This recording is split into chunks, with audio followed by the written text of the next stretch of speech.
ఇది మీరు ఒక్కసారి చూస్తే 36 డిపార్ట్మెంట్లని ఇంటిగ్రేట్ చేయాలి. సో ఇది చాలా చాలా కాంప్లెక్స్ ప్రాజెక్ట్. మొదటి విడతలో 161 సర్వీసెస్ లాంచ్ చేస్తున్నాం. మా టీం చెప్పొద్దన్నారు, బట్ నేను చెప్తున్నాను ఈరోజు రెండో విడతలో 360 సర్వీసెస్ మేము లాంచ్ చేస్తాము. There is no debate, no discussion, we will launch. So ప్రజలకి ప్రభుత్వం మధ్యన ఇదొక ప్లాట్ఫామ్గా ఏర్పాటు చేసి రియల్ టైం సర్టిఫికేట్స్ వాళ్ళకి డెలివర్ చేసే బాధ్యత మన ప్రభుత్వం తీసుకుంటుంది.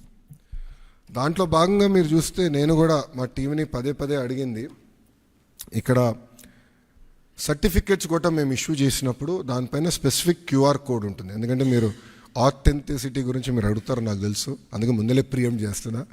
క్యూఆర్ కోడ్ అనేది ప్రతి సర్టిఫికేట్ పైన ఉంటుంది. ఆ క్యూఆర్ కోడ్ స్కాన్ చేస్తే ఏపీ గవర్నమెంట్ వెబ్సైట్కి లింక్ వెళ్తుంది. ఆ ఏపీ గవర్నమెంట్ వెబ్సైట్ పైన క్లియర్గా సర్టిఫికేట్ పైన ఉండాల్సిన పేరేంటి, వివరాలు ఏంటి వెబ్సైట్ పైన కనపడుతుంది. సో ఎవరు ఫేక్ సర్టిఫికేట్లు జనరేట్ చేసేదానికి అవకాశం ఉండదు. అది బ్లాక్ చైన్ పైన కూడా తీసుకురావాలని మేము నిర్ణయం తీసుకున్నాం. అది కూడా త్వరలో రిలీజ్ చేస్తాం. సో ఇప్పుడు మీరు చూస్తే ఈ సర్వీసెస్ అన్నీ ఒక పక్కన రెవెన్యూ సర్వీసెస్, రెండో పక్కన మున్సిపల్ సర్వీసెస్, మూడోది ఎండోమెంట్. అంటే దేవాలయాల్లో కూడా టీటీడీ మినహా అన్ని దేవాలయాలు వచ్చినాయి.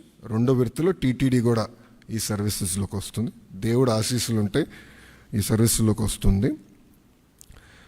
అంతేకాకుండా ఇప్పుడు సెలెక్షన్ నంబర్కి వెళ్ళి సెలెక్షన్ ఉంటుంది, మీరు సెలెక్ట్ చేయాలి.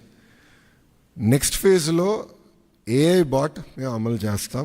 సింపుల్గా మీరు వెళ్ళి నాకు బస్ టికెట్ ఈ ఊరు నుంచి ఈ ఊరికి రావాలంటే సింపుల్గా డన్, ఇది ప్రైస్, మీరు డబ్బులు కట్టండి bus ticket will be issued. అట్లా ఏఐ బాట్ పెట్టాలని మేము నిర్ణయం తీసుకున్నాం. రెండో విడతలో చేద్దాం అనుకున్నాం.